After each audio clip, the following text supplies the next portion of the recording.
Hello students, আমি Namita ma'am জ্ঞান জ্যোতি coaching সেন্টারের পক্ষ থেকে তোমাদের সকলকে জানাই আরো একবার স্বাগত।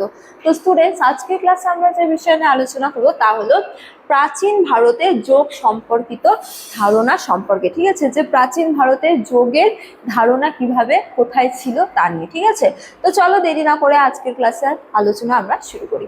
তো দেখো, প্রথমতম বলা যায় যে যোগের আদি পর্ব বা যোগের যে প্রাথমিক পর্বের ধারণা, সেই ধারণা আমরা কোথা থেকে আবিষ্কার করেছি। ঠিক আছে, বা কোথায় কোথায় এই যোগের উল্লেখ আমরা পেয়ে থাকি।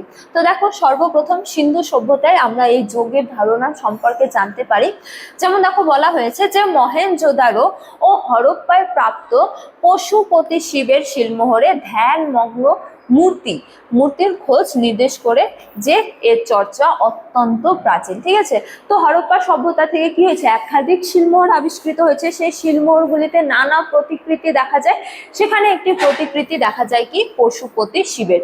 তো দেখা যায় যে এই পশুপতি শিব কি ধ্যানমগ্ন অবস্থায় বসে রয়েছেন। ঠিক আছে, তো এখান থেকে বোঝা যায় যে হরপ্পা সভ্যতায় যোগ চর্চার কি ছিল, অস্তিত্ব ছিল। ঠিক আছে, বা যোগের অস্তিত্ব ছিল।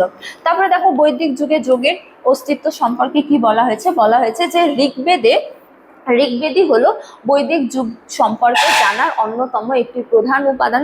তো ঋগ্বেদে একটি রথের ঘোড়াকে জোয়ালব্ধ করা অর্থে ব্যবহৃত হলেও ধীরে ধীরে মন ও ইন্দ্রিয় নিয়ন্ত্রণের প্রতীকে পরিণত হয়।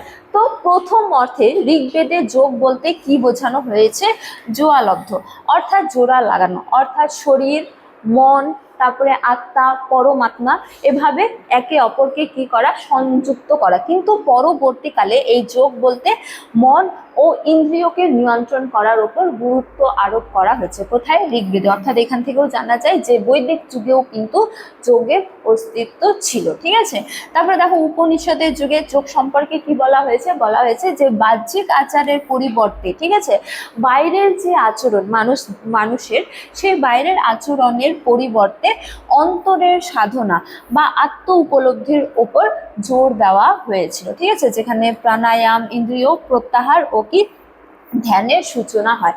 তো উপনিষদের যুগে বাহ্যিক আচরণের পরিবর্তে যে অন্তরঙ্গ বা বলা যায় যে সাধনার মাধ্যমে বা ঠিক আত্ম উপলব্ধির মাধ্যমে, ঠিক আছে, প্রণয়নের মাধ্যমে ইন্দ্রিয়গুলিকে নিয়ন্ত্রণ করার অর্থে যোগ শব্দটি ব্যবহৃত হয়েছে, বা যোগের সূচনা বা যোগের অস্তিত্ব পরিলক্ষিত হয়। ঠিক আছে, তো এই গেল হরপ্পা বা সিন্ধু সভ্যতা, বৈদিক যুগ এবং কি উপনিষদের যুগে যোগ সম্পর্কে আলোচনা।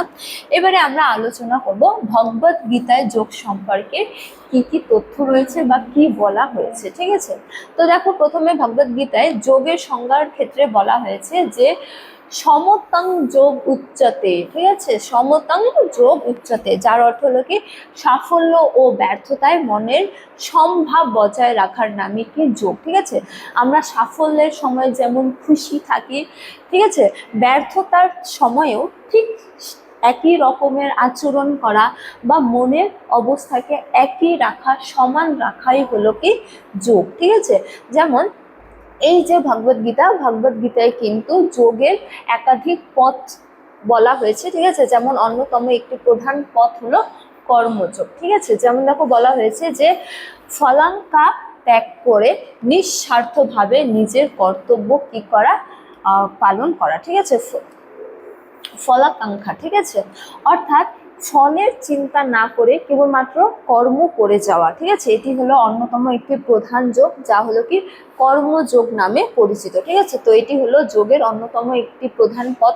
তারপরে দেখো, ভক্তিযোগের কথায় কি বলা হয়েছে, যে পরম সত্তা বা ঈশ্বরের প্রতি ঐকান্তিক প্রেম ও পূর্ণ আত্মসমর্পণ। ঠিক আছে, অর্থাৎ ঈশ্বরকে প্রেম করা, ঈশ্বরের প্রতি প্রেম, ঈশ্বরের প্রতি নিজেকে উৎসর্গ করে দেওয়াকে কি বলা হয়েছে, ভক্তি যোগ। ঠিক আছে, এছাড়াও জ্ঞান যোগ সম্পর্কে বলা হয়েছে যে আত্মবিশ্লেষণ ও গভীর দার্শনিক চিন্তন প্রক্রিয়ার মাধ্যমে চরম সত্যকে উপলব্ধ করা কিসের মাধ্যমে, আত্মবিশ্লেষণ, এছাড়া দার্শনিক চিন্তার মাধ্যমে। ঠিক আছে, এই যোগ কি নামে পরিচিত, জ্ঞান যোগ।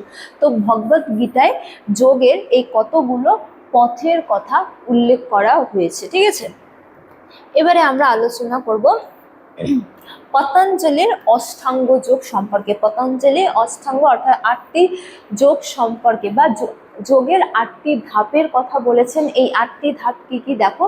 ফার্স্ট হয়েছে বহিরঙ্গ সাধনা, অর্থাৎ বাইরের মাধ্যমে বা বাইরের আচরণের মাধ্যমে আমরা কিভাবে সাধনা করতে পারি, যেমন যম অর্থাৎ সামাজিক ও নৈতিক শৃঙ্খলা, যেমন অহিংসা, সত্য কথা বলা, ঠিক আছে, অস্তেয় ইত্যাদি, ঠিক আছে। এটি হলো এই ধাপটি কি নামে পরিচিত, যম। এই যম হলো কি যোগের অন্যতম একটি প্রধান ধাপ।